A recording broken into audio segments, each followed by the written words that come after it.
So it is time for today's Breakfast Bites on Pure 24/7 Radio. I'm delighted to be joined by another member of the team from Torch Trust. It's Linda Prickett. Hi, Linda. How are you? I'm fine, thank you. How are you?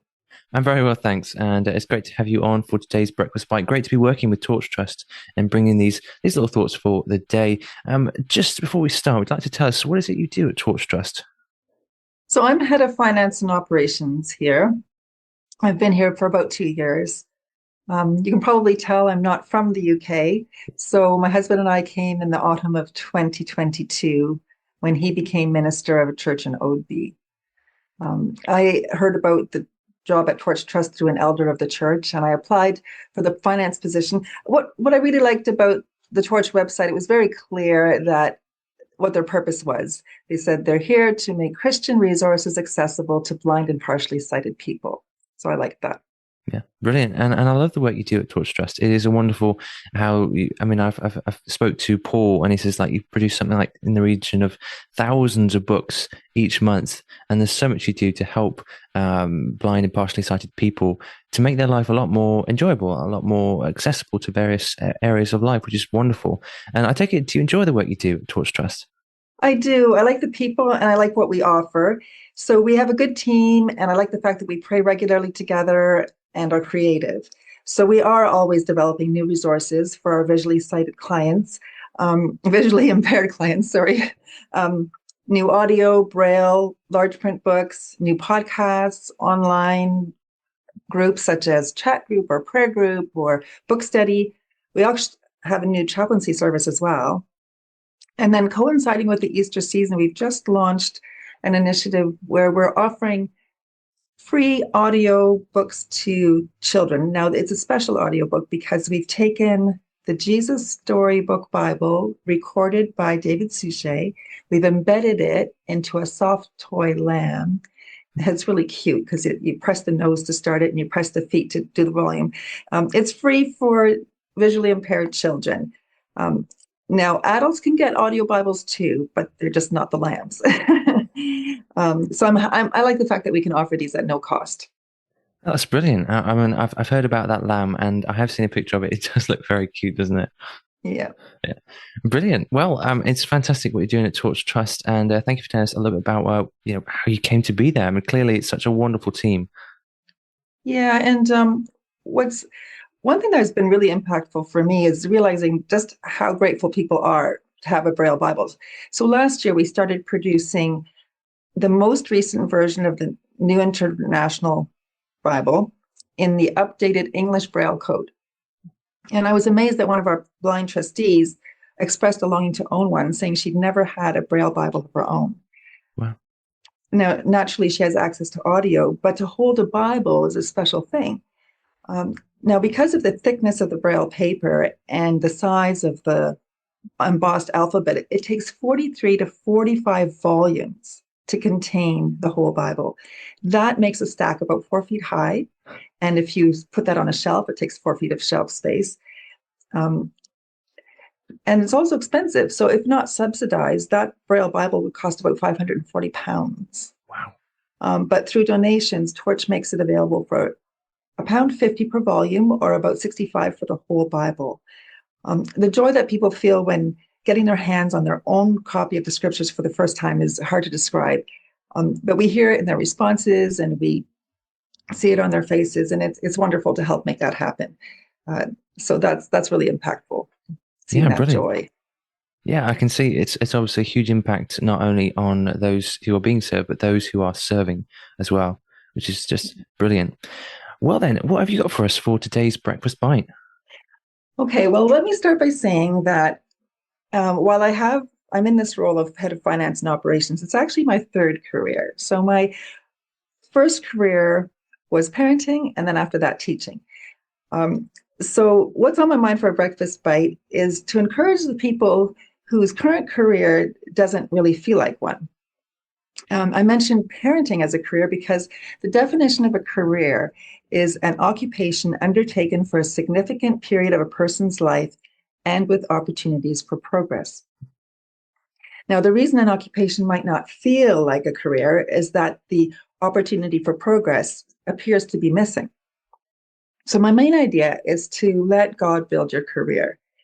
When it looks like there's no progress, remember that nothing is in vain in the Lord.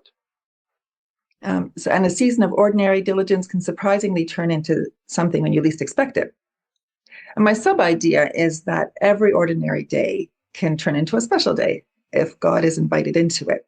I've got several scriptures that convey these thoughts and several examples of how this has played out in my life.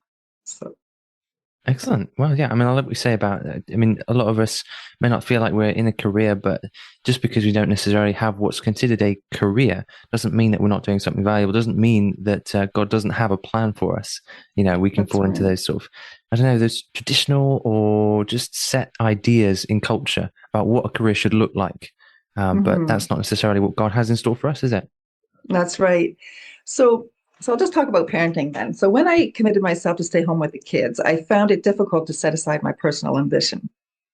I found I craved a sense of accomplishment and desired recognition for my work. And as a stay-at-home mom, that's kind of hard to come by.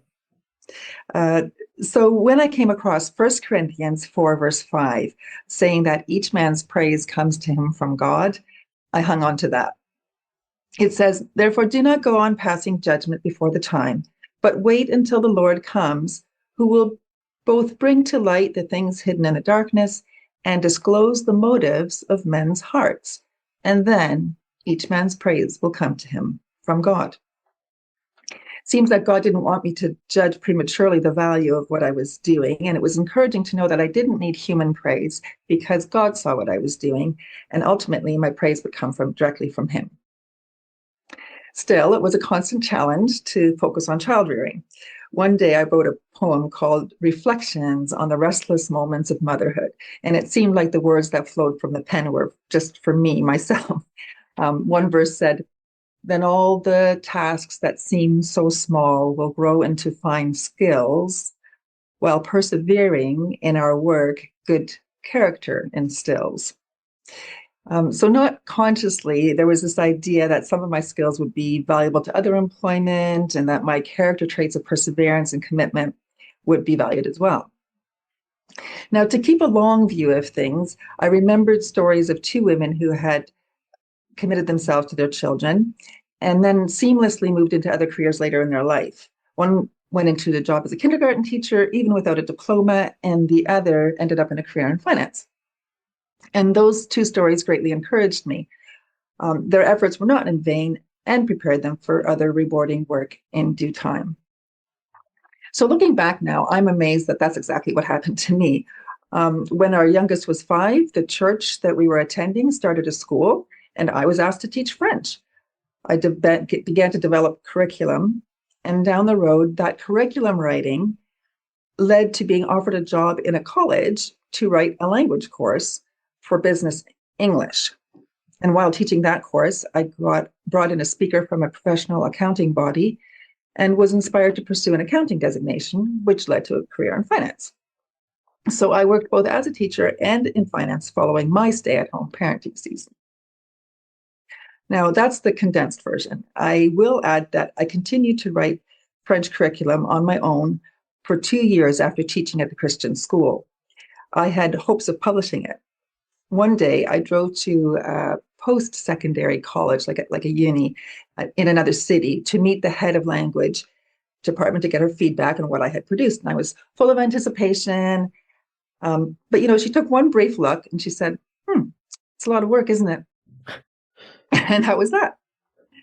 So that curriculum never got published, but eventually, and I ended up just giving it away. But it still wasn't wasted. It would seem like that was a colossal waste of time, but it was that 2 years worth of work that prepared me for the interview at the college.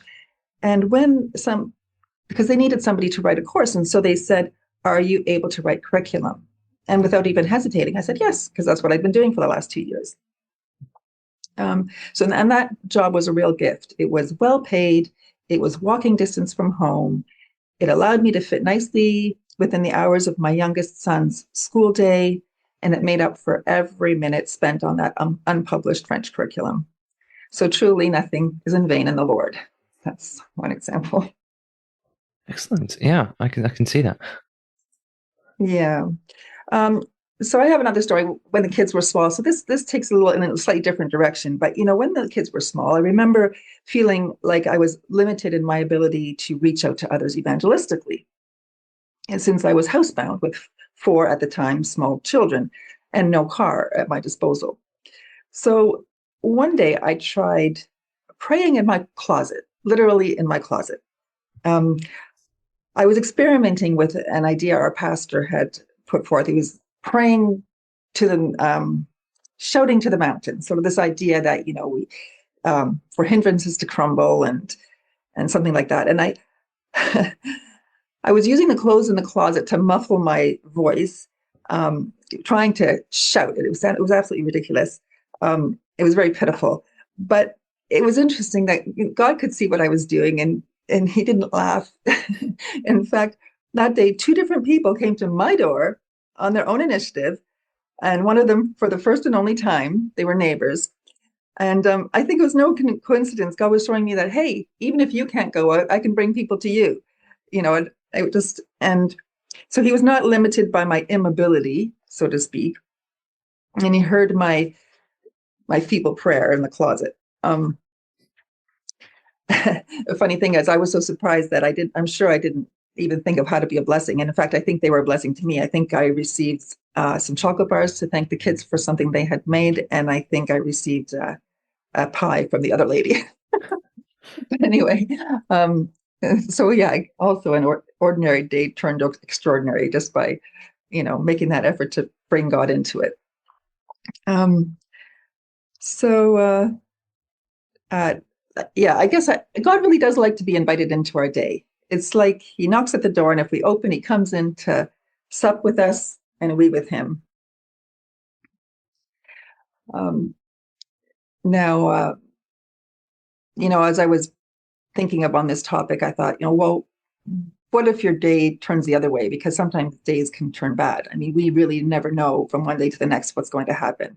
Something bad can happen, or something sad can happen, right? Um, and so I want to address that as well. When my husband and I got married 40 years ago, we vowed to receive each day as a gift from God, just as in the Psalms that says, this is the day that the Lord has made. We will rejoice and be glad in it.